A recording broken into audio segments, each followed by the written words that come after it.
I am going to show you how to make a pedicure sock, and it's kind of similar to making a regular sock, just a little different. As you can see, I've already done a cuff, and what you want to do is you want to measure how long a cuff you want, and you want to times that by the rows per inch. To establish what loom you need to measure the ball of your foot like always and times that by stitches per inch. And if you go to my video that tells you how to calculate, that's how you calculate from a swatch. And with this one, I'm doing 4.75 stitches per inch and 10 rows per inch. And I decided I wanted to do 3 inches of cuff, and this is going to be just a smaller scale. It'll fit my daughter, it'll fit smaller molds. I just kind of wanted to do this one really quickly. So what you've done is you want to do, say I wanted kind of a longer cuff, and if you wanted to do an adult, then you'd probably want to end up doing like 60 rows. Okay, and if it ends up working into 4, I do a 2x2 ribbing, which is where that works. And most of the socks I do work with a 2x2 ribbing. If it's divisible by 5, you can do a 3x2 ribbing, but you want to do a rib stitch. Okay, and once you get that done, then you want to take your peg count and you want to divide that in half, and then you want to divide it by 3. Okay, so 28 divided by 2 is 14, and then you divide 14 by 3 and you get what, 4 point something. Okay, so you'll decrease it down to 4. Alright, and that's what you want to do for your heel. You want to work with 14 pegs, and you want to decrease it down to 4. Okay, that's doing some math in my head. Alright, so to do a pedicure sock, you'll have a heel and no toe. Okay, and that's really not bad. So you'll do a heel like you normally would any other time. Okay, so I'm going to knit my way over to 14. So 2, 3. So I knitted 13, and I'm going to wrap and turn. Now you can do the German short row where you knit it and halfway pull it back. Okay, I think for fun I'll do something a little differently. I'll do my German short row, and then you knit your way back to the other side, and you decrease until you have 4 single stitches that are not a German half pull.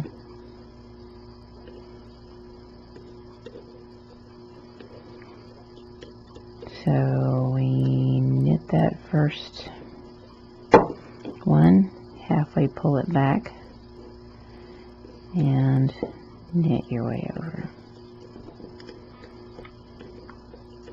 to just before your last half pull.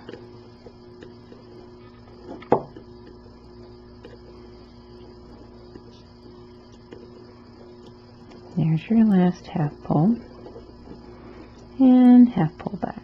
See, you have 2. So what you want to do is you want to pause the video, and you want to get your heel down to where you would, and if you're doing an adult sizing in like say a 44 peg loom with a 3/8 inch gauge, you'll want to decrease it down to 7.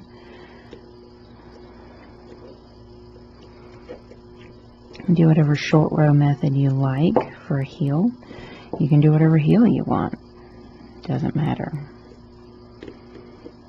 So go ahead and pause the video and get your decrease down to where you need it. And then I will show you the increase up and where to go next. Okay? So pause the video, get your decrease down, and then I'll show you how to increase out. Here is half pull, half pull, half pull, half pull, half pull, which are 5, single 1, 2, 3, 4, and 5 half pulls. And I ended here after I did this half pull. Now what I want to do is go back the direction I came, starting with the peg I finished with. And I don't tend to slip mine. Then you knit your first half pull over. And some people slip that peg and go back. I always knit it.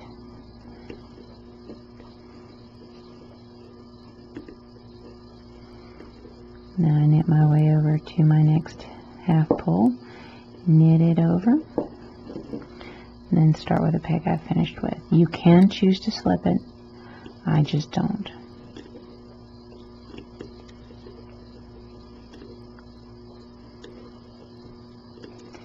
Knit the next half pull over, and start with the peg you finished with.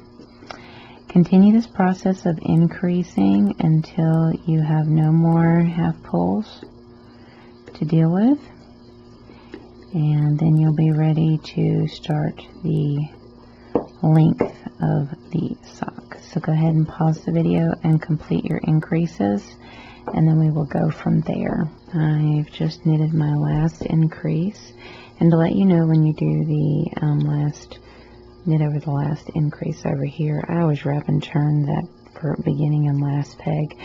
Keeps there from being a hole when the garment's done. So then I'm just going to knit my way back to my starting point, and then I need to configure my length of my sock.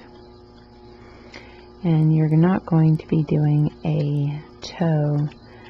So basically what you want to do is find out your length from when you draw out your mold. Let's see if I can have a sketch up here. When you draw out your mold, let's see if I can pull this up so it's a little easier to see. See, when you draw up your mold, then you want to measure from here to just before the toes start. Okay, and for me it looks like it would have been, if I was doing an adult, it would have been approximately 5 inches. Looks like probably a little more, probably 6, probably 5.5 to 6 inches, which means either 55 or 60 rows. Okay, and that's total. Now you need to calculate if you want 5 rows of rib stitch at the tip of the toe or 10 rows of rib stitch at the tip of the toe.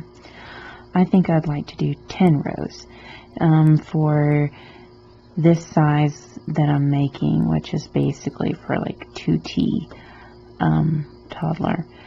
I know that it's going to be 4 inches, and that's 40 rows. Well, I want to do 10 rows of ribbing. So what I want to do is 30 rows and then 10 rows of ribbing. So you kind of do that kind of calculation on how many rows you need.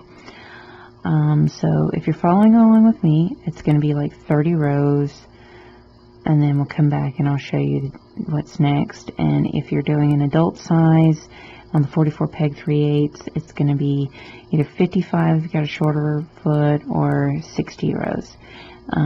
Actually no, it's going to be 40 or 50 depending on what you're doing. If you have a shorter foot, you probably want to do 40 with 10 rows of rib stitching, or you'll do 50 rows if you're going to do 60 total. You do 50 rows of stockinette and then 10 rows of rib stitch. So at this point, you're just going to be knitting around and around, and you're going to do that. If you're doing this size, you're going to do it for 30, adult size 40 or 50 rows, and then we'll come back and I'll show you the rib stitch and how to finish up the foot. Okay, so I've finished my main part of the foot and the length of it. And now to finish the pedicure sock, we are going to do a rib stitch. And what we want to do is go in and I'm doing 10 rows of a rib stitch, okay? And you can choose to do 5 rows, but what you're trying to do is keep that toe area from curling.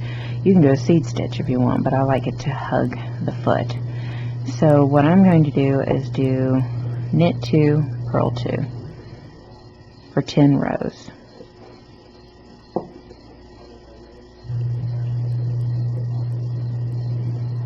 Pause the video, get knit 2, purl 2 for 10 rows done, and we'll bind off and finish up. Okay, I finished my 10 rows of rib stitch, and now I need to bind off.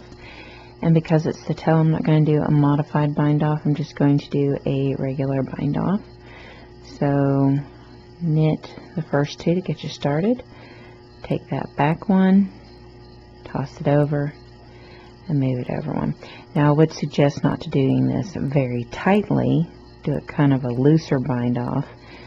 You can do a modified bind off, I just find that you don't need it so much on the toe. So I'm just going to do a fairly loose bind off, where I'm not doing it super tight or anything. So knit that one, move it back one, toss the bottom loop over. So you want to bind off all your stitches.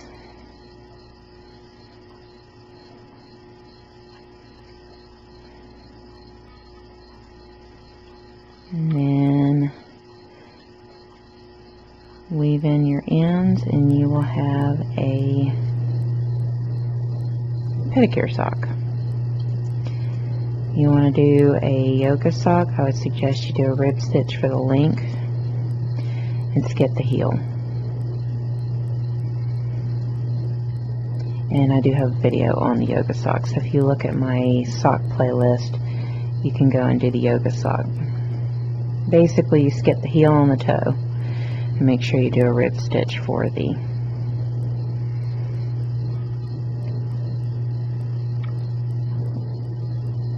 length of the foot. Okay, so go ahead and finish your bind off, and then you're done. You can see what I've done here, and that is how you make a pedicure sock.